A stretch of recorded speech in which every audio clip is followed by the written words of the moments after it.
Hi there. In this video I'm going to show you how to replace the bulb in the rear light of a Skoda Octavia 2 from 2010.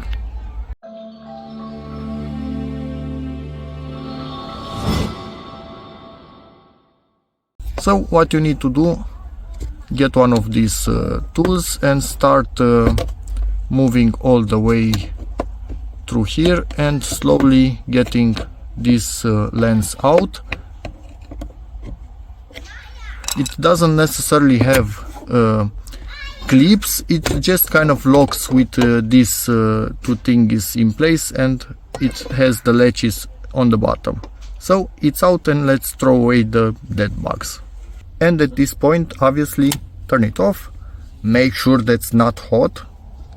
Just pull on this and the bulb will fall down. Put the new one in and then you are good to go. And it's working just fine. Now put this thing like that.